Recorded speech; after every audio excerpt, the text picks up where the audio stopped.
So, children, I hope you all have enjoyed the first part of the story wherein Vijay Singh meets the ghost. And Vijay Singh says, you claim to be Natwar, but I think you are a rascal ghost. So, if you have any doubt about my strength, let me give you a demonstration of my strength. Now, we'll continue with the second part of the story. Vijay Singh picked up a piece of rock from the sand. Take this, he offered it to the ghost, and squeeze it hard. It is filled with fluid. See if I am wrong. While the ghost tried to squeeze the rock, first with one hand, then with both, Vijay Singh stealthily took out the egg from his pocket. So, children, what did Vijay Singh do to prove his strength? He says, pick up a piece of rock. Vijay Singh picked up a piece of rock and he offered it to the ghost to squeeze it hard. And he says that it is filled with fluid. And the ghost tried to squeeze the rock first with one hand and then with both the hands. And until then, Vijay Singh quietly took out the egg from his pocket, the egg which was given to him by the old lady. Vijay Singh snatched the rock from the ghost and placed it between both hands and squeezed. At once, the yellow yolk oozed from around his fingers, and the crackling of the eggshell created the illusion of the stone being crushed. The ghost was so astonished he did not notice Vijay Singh bending to clean his hands with sand and disposing of the telltale shell.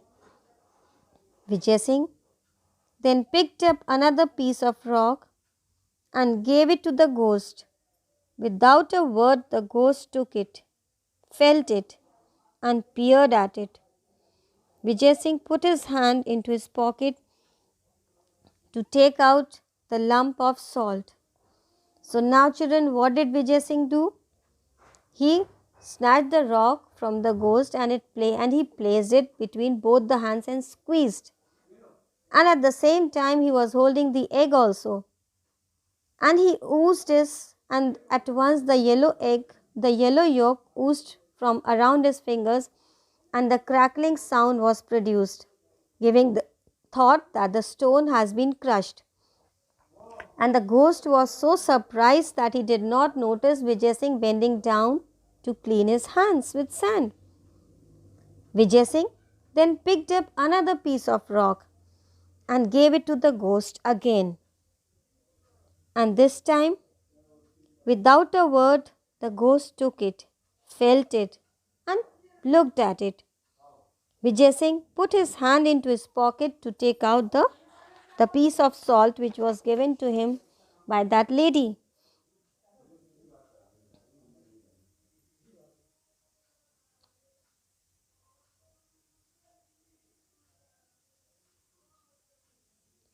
This is only a stone, protested the ghost.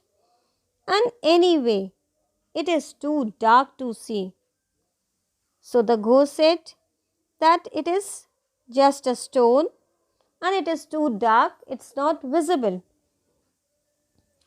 Never heard of a ghost who can't see in the dark, remarked Vijay Singh.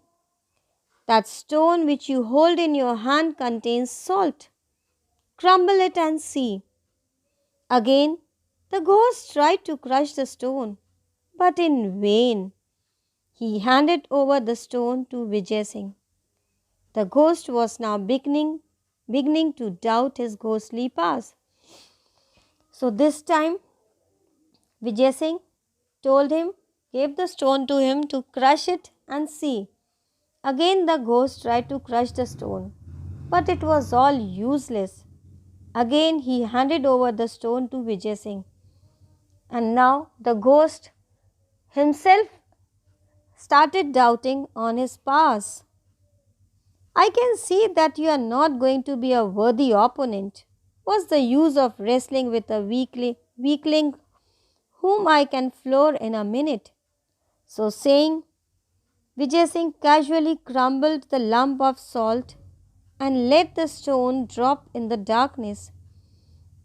He held out his hand and commanded the ghost to taste the powdered stone. So, Vijay Singh says that you are not a strong or worthy opponent with whom I can wrestle. You are a weak. I can put you on a floor in a minute. Saying this, Vijay Singh crumbled the lump of salt and let the stone drop in the darkness. Then he held out his hand and said to the ghost to taste the powdered stone. Mesmerized with the Pahalwan's extraordinary strength, the ghost did as he was told. Alarm shot through him. This man could easily vanquish him in a wrestling bout in the dark. But perhaps he could be tricked in other ways. Assuming a servile manner, the ghost said, Friend Vijay Singh, it is an honor to meet a man like you.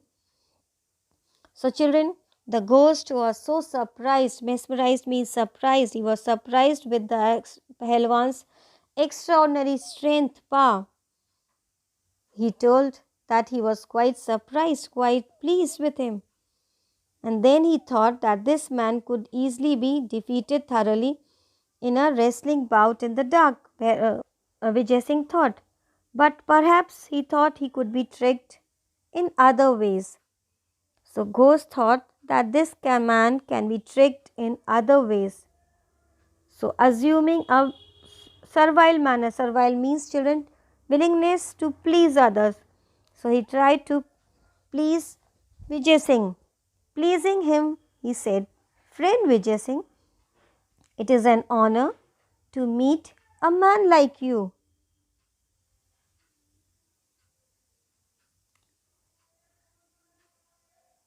But it is an honor to meet a man like you.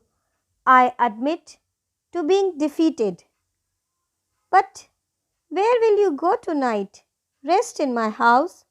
You can leave tomorrow. So he says, I admit that I am defeated from you.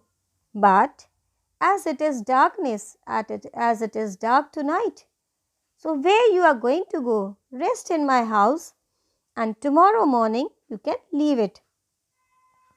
Now thoroughly elated, Vijay Singh replied, I cannot refuse your hospitality, but tomorrow you will go with me as my prisoner.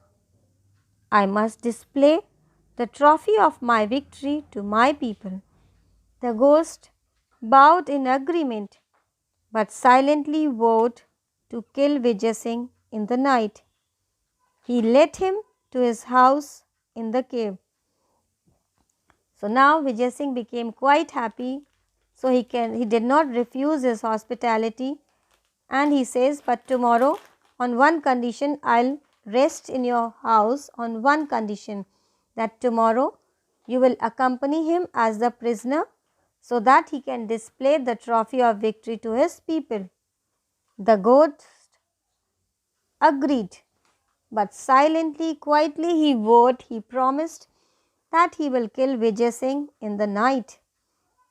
And he led Vijay Singh to his house in the cave. The ghost fed him with dry fruits and a lot of milk, and later led him to a luxurious bed to sleep on, complete with pillows and bolsters. So, children, the ghost took him to his house in the cave, and he fed him with dry fruits and lot of milk. And later he took him to a luxurious bed to sleep in, which was fully complete with pillows and bolsters. Bolsters, children, it is a long thick pillow placed under other pillows. But Vijay Singh lay awake, listening to the snores of the ghost. In the middle of the night, he slipped off his bed. He placed a bolster in the center of the bed, throwing over it a coverlet to make it look exactly like a sleeping man. Having done this, he crouched watchfully in a dark corner.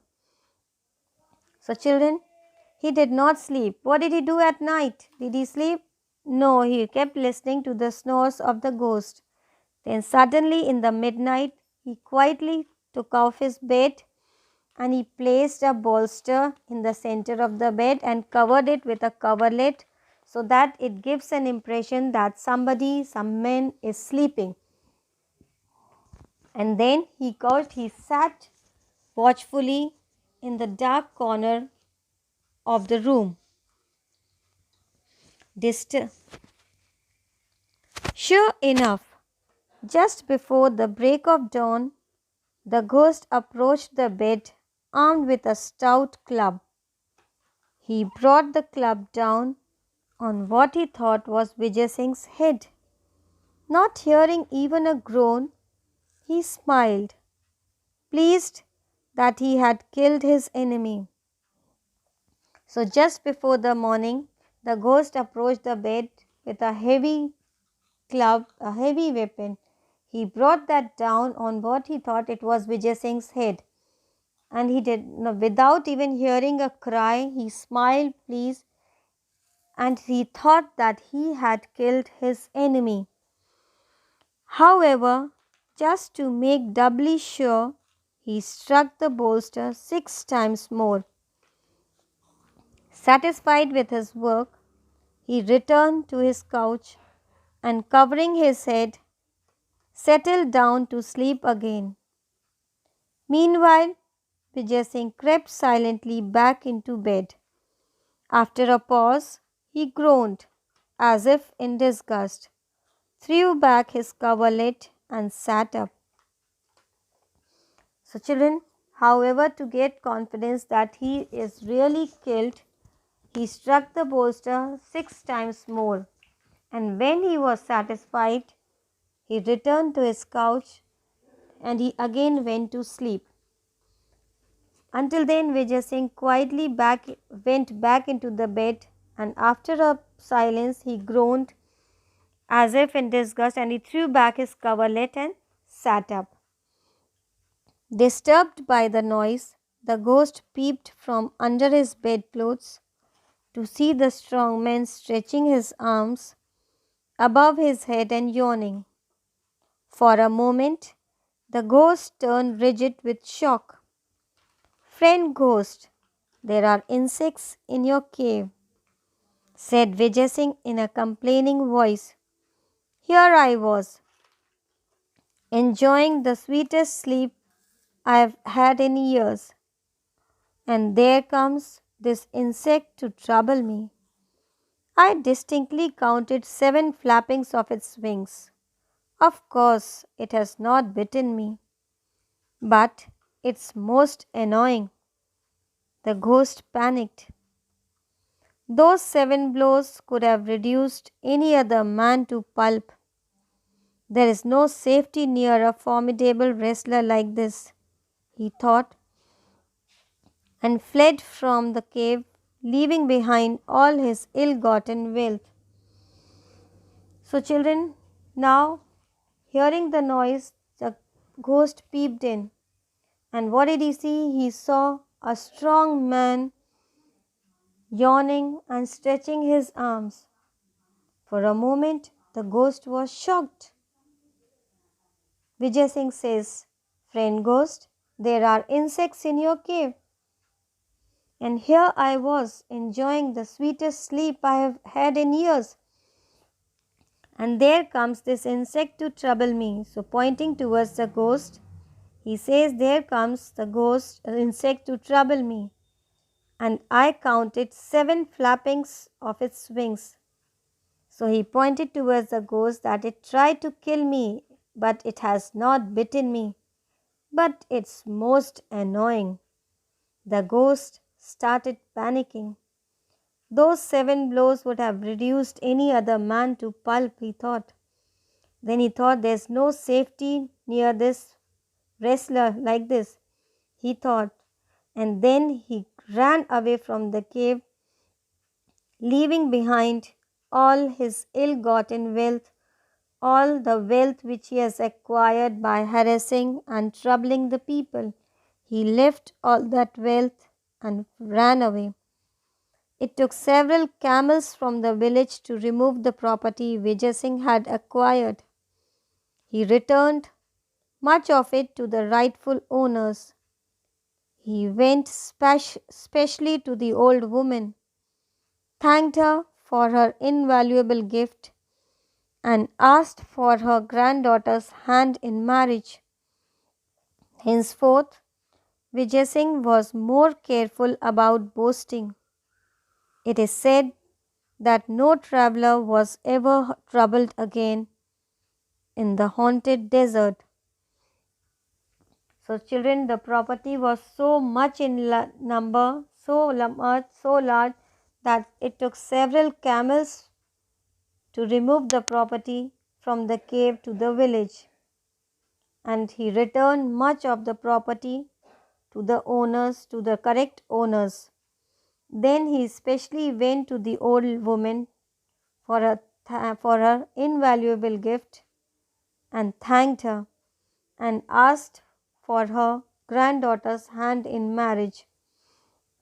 And then Vijay Singh was more careful about boasting. And then it is said that no traveller was ever troubled again in the haunted desert.